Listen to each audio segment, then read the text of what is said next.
Скопје и на Чаир сакам да ги прашам на темата, како ќе биде регулирано со дивите тезгаџи околу пазарот, дали тие ќе бидат дел од новиот пазар или натаму ќе продаваат надвор околу пазарот?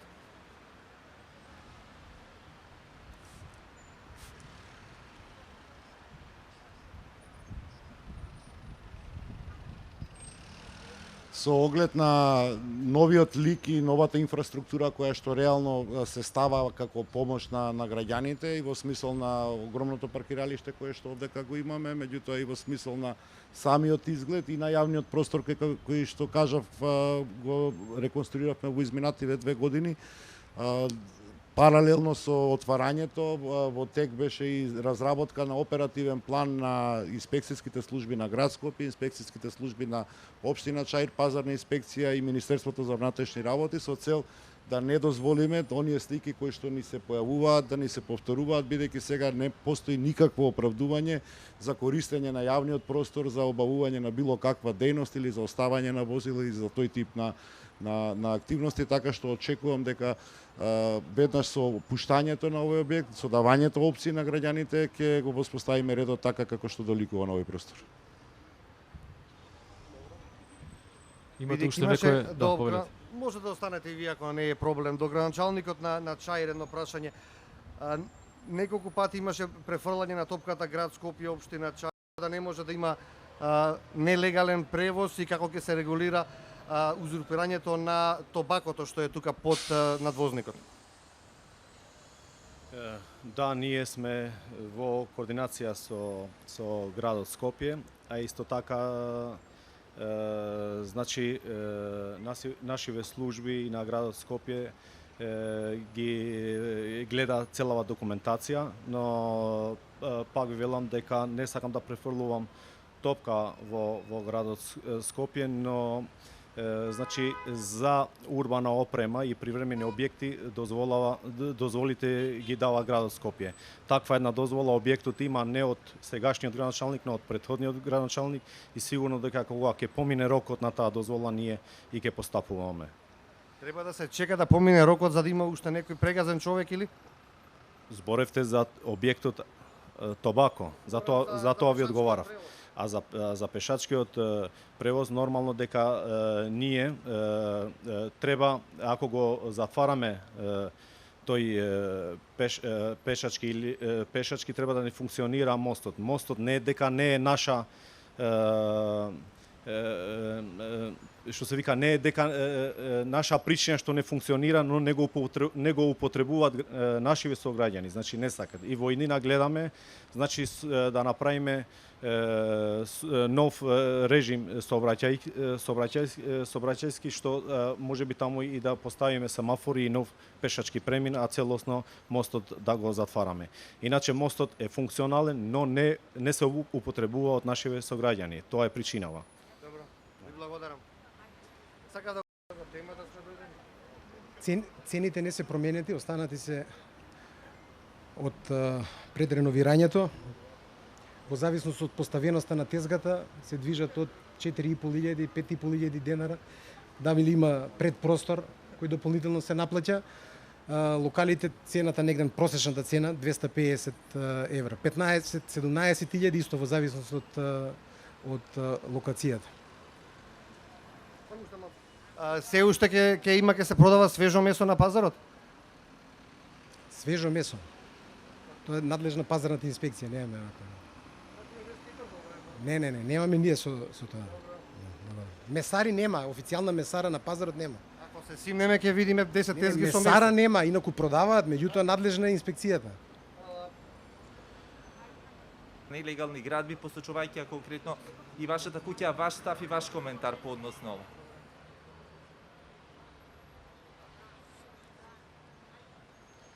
Кога од позиција на градоначалник на град Скопје за само 4 години ќе направите 4 булевара, еден мост скоро завршен, втор мост започнат, ќе уредите јавни простори што можеби никој не помислил дека можат некогаш да бидат уредени, ќе внесете нов квалитет, ќе изградите 110 километри велосипедски патеки со сериозна разлика ќе изградите капацитет како што е Лајка со цел стратешки да се реши среднорочно проблемот со кучињата скитници, ќе ја вратите Дрисла од еден обид за криминална приватизација во собственост на градот, во собственост на граѓаните. Многу е логично опозицијата во предворието на изборите, и тоа го напоменав уште некаде во јуни месец, да се обидува да ја дефокусира јавноста на проблеми кои што не се врзани со престојните избори, туку се врзани лично со градоначалникот Шилегов. Јас сум 7 години во политиката. Се изнаслушав се и се што за мене. И тоа е претежно стимулирана црна кампања од страна на опозицијата. По однос на ова прашање ќе почекам да видам до кај ќе одат со лажењето на скопската и македонската јавност и ќе направам еден и само еден прес на кој што ќе ги извадам сите документи, во кој што во целост ќе се види лагата која што се креира околу мојата семена куќа, која што е предмет на реконструкција. Знаете, ајде да зборуваме за Скопје. Ова не се избори за СДСМ и за ВМРО ДПМН. Ова не се избори за Шилегов или за господја Данела Арсовска или за господја Ана Петревска или за господин Петар Ѓоргиевски. Ова се избори за граѓаните. Избори за граѓаните во кои што треба да одлучат во каков град сакат да живеат.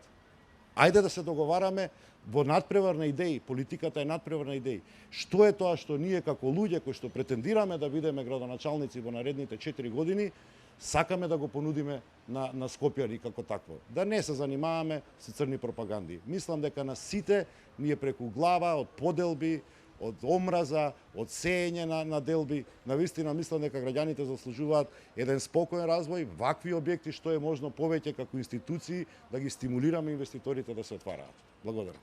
Во првите 2 дена, односно 3 дена од почетокот на школската година и кога се враќа администрацијата, автобусите возат по неделен возен ред и дали некој ќе понесе одговорност ако 2 недели од сега драстично се зголеми бројот на новозаразени? Благодарам. Не е донесена таква одлука. Јавното сообраќајно предпријатие има неколку начини на превоз на патниците кои што ние визави податоците кои што на дневна основа ги собираме на валидација на карти, значи број на патници, можеме да ги употребуваме. Во условите на пандемија беше сериозно редуциран јавниот превоз и бројот на патници и капацитет кој што го имаме. Јавното сообраќајно предпријатие никогаш не било и нема да биде причина за зголемување на ковидот, бидејќи сме единственото. Дури во Нью Йорк Таймс не имаше кога почна ковидот кој што ги дезинфицира автобусите уште на самиот почеток. Да бе вратам назад.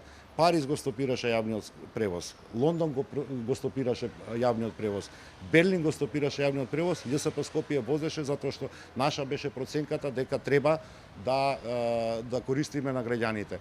Она што замолувам кај секој индивидуално, кај секој граѓанин на Скопје кој што ги користи услугите на јавното сообраќајно предпријатие, да се придржува на мерките кои што ги препорачува Комисијата за заразни болести и Министерството за здравство, затоа што секој од нас лично носи одговорност пред се за собственото, меѓутоа во исто време и за здравјето на луѓето околу нас. Само да ви напоменам дека главните градски линии кои што сообраќаат во градот Скопје во ниту еден момент не беа во саботниот режим на сообраќај, туку напротив беа во полниот капацитет. Тоа што имаме зголемена фреквентност заради тоа што учениците, значи зборувам за главните двојка, петка, 15-ка, 57-ца, тоа се главните линии, тие никогаш не беа во саботен режим, беа во редовен режим на работа. И значи тоа е капацитетот со кој што во моментот располага градот Скопје како систем за превоз на патници и затоа замолувам секој индивидуално да се грижи за собственото, меѓутоа и за здравјето на другите граѓани. Овие што се приградските автобуси, нашата одлука со оглед на тоа што ја правиме анализата е дека од понеделник и тие ќе почнат да работат со редовниот режим. Вкупно станува збор за не повеќе од 45 автобуси од преку 530 кои што се дел од системот, 45 единки автобуси од преку 530 кои што се дел од системот на јавен простор, транспорт, значи ние можеме некаде околу 8% да го зголемиме капацитетот на возила, што не влијае на најфреквентните градски линии, затоа што тие цело време возат по нормален сообраќајен режим. согласно сегашните сега во моментов возачите на ЈСП немаат механизам, немаат ингеренции ниту да казнуваат, ниту пак да не дозволат некој да влезе во автобусот доколку нема заштитна маска. Дали можеби планирате некаква координација со МВР, бидејќи полициските службеници имаат таква надлежност, тие да воведуваат некаков ред барем во оние периоди кога има поголема гужва? По глобално што може да се примети е дека и граѓаните за наша среќа се придржуваат, особено кога користат услугите на ЈСП во носењето на заштитна маска. Секаде каде што ние приметуваме дека има нарушување на јавниот ред и мир во средствата за транспорт во автобусите, имаме сериозна координација со Министерството за внатрешни работи и ако дојде до физичка пресметка, до немир на граѓаните, ги опоменуваат шоферите и контролорите дека треба да ја носат маската и ако дојде до некој таков инцидент, веднаш имаме интервенција од страна на Министерството за внатрешни. Господине Заев, ве гледаме секојдневно заедно со министрите, со градоначалниците кои се воедно и кандидати за градоначалници, како отварате проекти, одите на пуштање на некакви проекти. Дали сметате дека со ова грубо го кршите законот, бидејќи на некој начин водите кампања пред и официјално да започне кампањата, а и антикорупцијска комисија посочи дека на суптилен начин водите кампања? Благодарам на прашањето. Важно е заради тоа што се има дилеми во општеството што е дозволено, што не е. Знаете како, прва должност е на сите да им предочиме на граѓаните се што е направено, да ги споделиме сите информации. Јас сум бил и пред неколку дена со градоначалникот на Кавадарци, Митко Јанчев, кој што е градоначалник на ВМРО ДПМН, например, или слично. Сите овие се инвестиции кои што се планира, работеа за време на најнеочекуваната светска криза, пандемијата од COVID-19, каде што дадовме дополнителен импетус на развојот економски во државата, но и се решија вековни проблеми.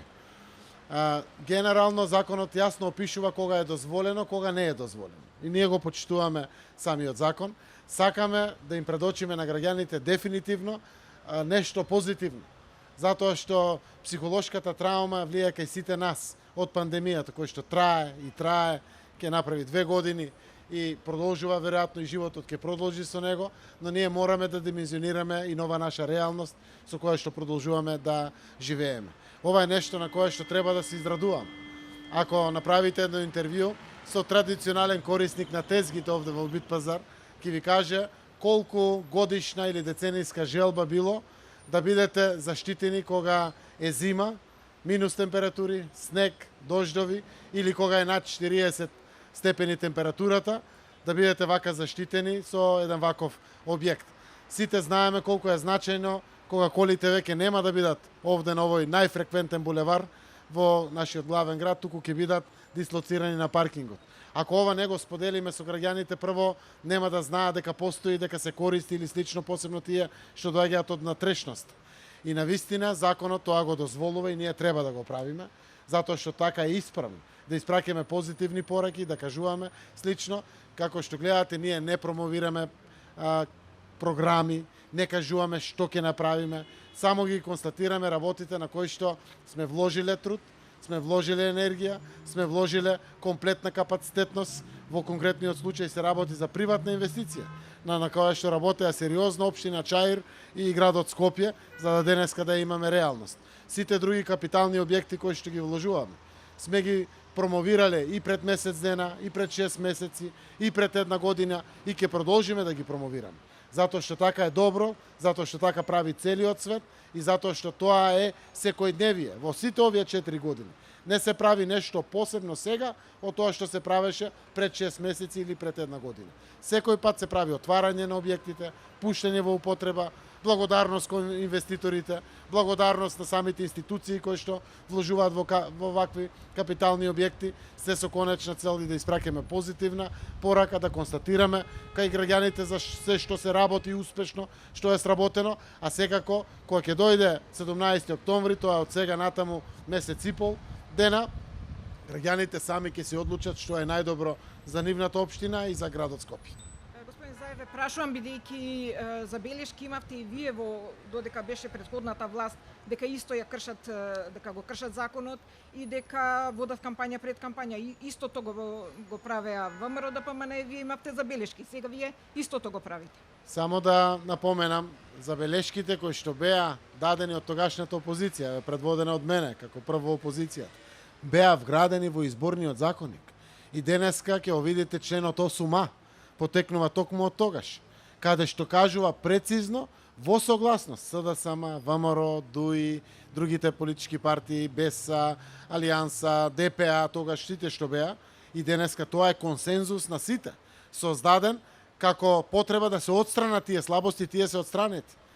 Затоа денеска се знае кога имате можност да пуштате објекти и кога е тоа забрането. Кога имате право да користите јавни ресурси, кога е апсолутно забрането. Казнени се внесени во самиот изборен законник, па дури и во кривичниот законник. Има одредени казни кои што се однесуваат на изборите. Од тогаш постигнавме договор кој што до ден денеска го почитуваме сите, вклучително и опозицијата, заради тоа што опозицијата некаде има локална самоуправа под своја надлежност, односно ја води градоначалникот опозицијата. Зборам и за ВМРО ДПМН, и за Алијанса, и за другите опозициони политички партии. Така да тој договор е постигнат и денеска се почитува. Повелете други прашања? Телевизија Алфа имате прашање и повелете.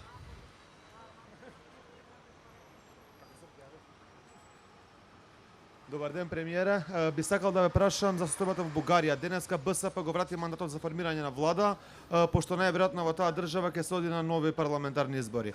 Дали можеме да очекуваме до крајот на година во Македонија да има датум за старт на преговори? Благодарам на прашањето.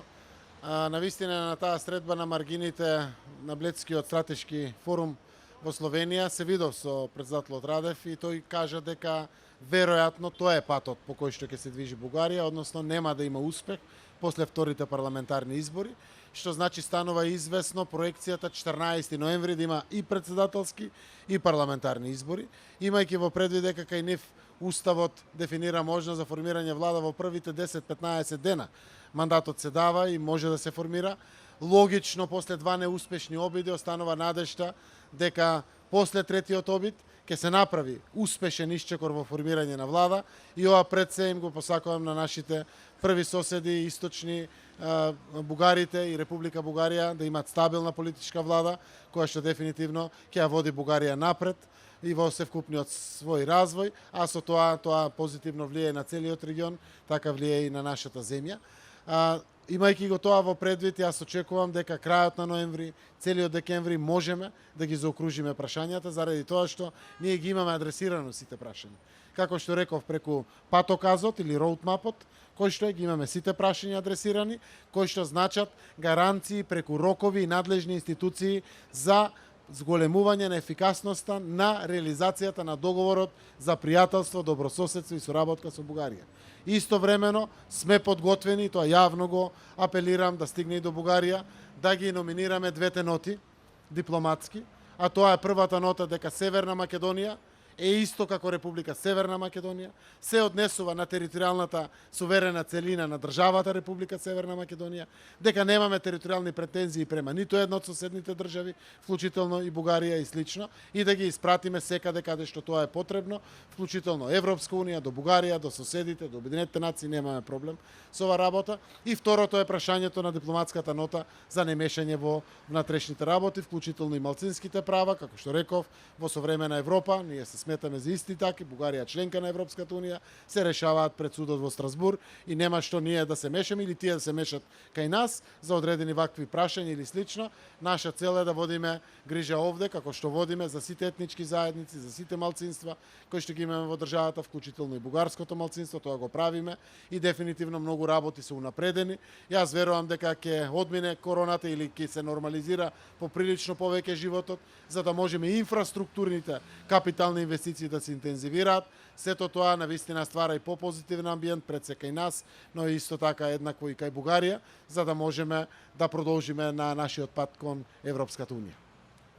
Уште едно прашање. Министерката Мила Царовска кажа за еден ученик да може да го следи образовниот процес преку таблет, дека е потребно 8.000 денари од еден ученик. Тоа е реално голем трошок за секое семејство, посебно ако имаат повеќе деца. Па дали владата планира да обезбеди средства за купување таблети за ученици? И уште едно прашање, дали примерот со Максим Димитриевски ќе го следите и со другите независни кандидати? Што биле од СДСМ, а сега што се независни кандидати. Секако тоа не е дали Заев така одлучил или Централниот одбор или највисокото раководство, статутот на СДСМ е тоа. Односно одлуките ги носат самите поединци. Дали е Максим, дали е господинот Зоран Огачевски, кој што беше исто така од СДСМ кандидат, бил е член на раководни структури на Социјалдемократскиот сојуз, на локално ниво и пошироко, така да тие носат одлуката, знаејќи каков е статутот на партијата. И ние немаме нешто повеќе што да додадеме, односно обврска е само на првиот централен одбор да ги констатираме одлуките кои што тие ги донеле. И дефинитивно така е опишана демократската процедура кај нас, а секако тоа не е нешто ново, тие тоа токму го знаат. Дополнително само за јакната преку главата за етички однос на сите социјал-демократи. И првото прашање Министерката Мила Царовска за учебниците и за таблетите, таблетите. да. Значи, државата, владата, министерствата постојат за граѓаните. Дупла повеќе постојат за децата и за младите. И нема дилеми дека ние ќе направиме се да обезбедиме еднакви услови за сите. Никој да не се чувствува заборавен. Сите деца пред се посиромашните семејства кои што да доаѓаат дечињата да бидат еднакви. Ќе ги следиме работите и секако ќе интервенираме секогаш кога ќе треба. Важно е да се знае дека таму каде што се нема таблет или било каков дигитален апарат за да може да се гледа наставната програма, секако ќе бидат обезбедени печатени вестници, односно печатени учебници. И на едно такво прво ниво секако ќе кажеме дека сите дечиња веројатно не би се чувствувале еднакво. Некои ќе учат од самите таблети, некои ќе учат од учебници. Наша тенденција ќе биде веднаш да действуваме, да обезбедиме еднакви услови, да не се чувствуваат заделени или заборавени дел од децата кои што се од посиромашни семејства и кои што не можат да обезбедат вакви таблети. Државата ќе биде тука и ќе сториме се, ќе скратиме од таму каде што помалку е важно, да на ова важно прашање имаме и наши интервенции. Канал 5 повелете со прашање. Моето прашање се однесува на коалицијата СДСМ ДУИ БЕСА. Онаму каде што СДСМ ќе нема кандидати, дали може да ни кажете во кои општини ќе го поддржите кандидатот на ДУИ, во кои општини кандидатот на БЕСА и што доколку дојде во ситуација еве во вториот круг да останат кандидат на ДУИ на БЕСА? За кого тогаш би го повикале членството на СДСМ да гласа? Принципиелно е изградена коалицијата, има своји длабоки корења, голема доверба помеѓу нас пред се лидерите на политичките партии, а и помеѓу нашите членови. И многу е важно што и јас, и господинот Ахмети, и господинот Касами, и господинот Мендухтачи, но и соодветно на тоа и председателите на другите коалициони партнери како Тито Петковски, Лјупчо Георгиевски, Стојанче Ангелов и сите други кои што ни се во коалицијата, да не ги набројувам, изградивме принципиелен однос. Кога имате, не знам, еве имаме кандидат од СДСМ, имаме од ДУИ, имаме од БЕСА, имаме од ДПА во општини. Тетово ќе го спомнам. Например, тогаш е логично граѓаните да ги оставиме сами да одлучат, вклучително и нашите членови. Ке си гласаме сите за свој кандидат. Таму каде што СДСМ нема кандидат, тогаш нашите членови и нашите симпатизери ќе им препорачаме за тоа што е најдобро за нив. Значи, како тие мислат? Во вториот круг, кога ќе влезе дел од нашиот коалиционен корпус, односно еден од коалиционите партнери, или ние, или ДУИ, или БЕСА, или другите, ќе имат кандидат, наспроти опозициониот, логиката вели, нели, си гласаме за тој од коалицијата. Го поддржуваме.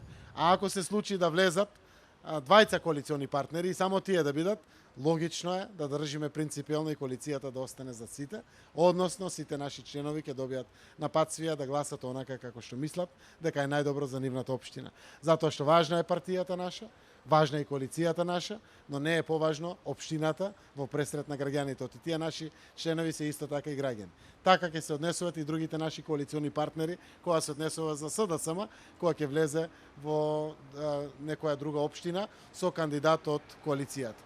И јас знам зошто прашувате. Известно е дека Алијанса или ВМРО ДПМН нема да може да влезат во некои општини во вториот круг. И ќе ги има такви. Јас можам да ги набројувам, но прерано е. Таквите предизвици се кои што носат свој резултат од поддршките, од квалитетните кадри и слично, но дефинитивно јас ве уверувам дека пред се општествениот интерес и граѓанскиот аспект ќе го заштитиме, да граѓаните одлучат она што мислат дека е за себе, за своето семејство, за нивната општина најдобро, а после тоа се политичките интереси на сите нас. Ако може само накратко, кога ќе го објавите кандидатот за градоначалник во Кочани, уште тој е необјавен? Градоначалникот на Кочани е актуелен, кој што е човек кој што исклучително го почитуваме и важи за еден од најдобрите градоначалници во државата. И не само тоа што е градоначалник веројатно со изразито висок рейтинг, и е градоначалник кој што е пример како една општинска институција, локална самоуправа треба да се среди, да се организира и да се постави. Тие слават на 7 октомври ден на градот. И замолницата беше да не чепкаме се одлуките, таму е едно големо единство помеѓу нас и сите коалициони партнери, да се прослави 7 октомври денот на Кочани и после тоа да се донесе одлуката, веројатно на денот на независноста ќе ја донесеме одлуката. Ние имаме свој став по ова прашање, исто така граѓаните на Кочани имат јасно видлив став по ова прашање. Одлуката ќе ја донесеме на 8, за да ги оставиме да се го испочитуваат градот онака како што треба, и тоа само по себе кажува колку тие таму во Кочани, сите наши луѓе и граѓаните, а и ние овде во Скопје водиме грижа за традицијата, за празниците, за вредностите, и знаејќи дека до 11 се поднесуваат кандидатурите, секако го прифативме тоа нивно барање. Значи на 8 ќе објавиме кој ќе биде нашиот кандидат за градоначалник на општина Кочани. Демократската унија за интеграција утре на претседателството треба да ги промовира своите кандидати. Зошто се одлучивте да одите во најголемиот дел од општините со старите кадри, и прашање во однос на доколку влезат кандидати од ДУИ и од БЕСА во вториот изборен круг? Дали очекувате поддршка од СДСМ? Благодарам за прашањето. Утре имаме централно претседателство кое што ќе се одржи во Гостивар и каде што председателот Ахмети ќе представи 18 кандидати за градоначалници во 18 наши општини, и како што сум кажал и претходно, очекуваме сите тие да бидат победници, повеќето во првиот круг, многу малку во вториот круг, но секако дека сите тие имиња се проверени на бројни анкети низ неколку месеци и ја имаат огромната поддршка од сите граѓани во нивните општини. Затоа се кандидати, затоа што ќе бидат и победници и затоа што граѓаните се задоволни од нивната работа. Во однос на вториот дел од прашањето, премиерот Заев веќе даде одговор и сметам дека е правичниот одговор. Ретко дека ќе има таква општина, но и да има, секако дека граѓаните ќе се одлучат следствено нивните убедувања. Каква кампања очекувате од вашите политички противници? Не ве чув. Каква кампања очекувате од вашите политички противници? Од нашите политички противници? Ви кажав, коалиција 27 ја нарекуваат по социјалните мрежи. Тоа е коалиција на поделби, не е коалиција на заедништво, коалиција на Скопје 2014, не Скопје на едно цело и заедничко наше. Многу е несвојствено и на вистина едва и чекам да го видам денот кога сите гласачи на Алијансата со цело свое срце, со цел тој ентузијазам, со цела таа љубов ќе гласаат за ВМРО ДПМН на Никола Груевски и Христијан Мицковски, и обратно. Сите тие патриоти на ВМРО ДПМН, сите тие кои што влегоа на 27 април во собранието, сите тие што го поддржуваа Скопје 2014, ќе гласаат со големо убедување, со цело срце за Зијадин Селе и Алијансата. Едва чекам да го видам 17 октомври. Ви благодарам.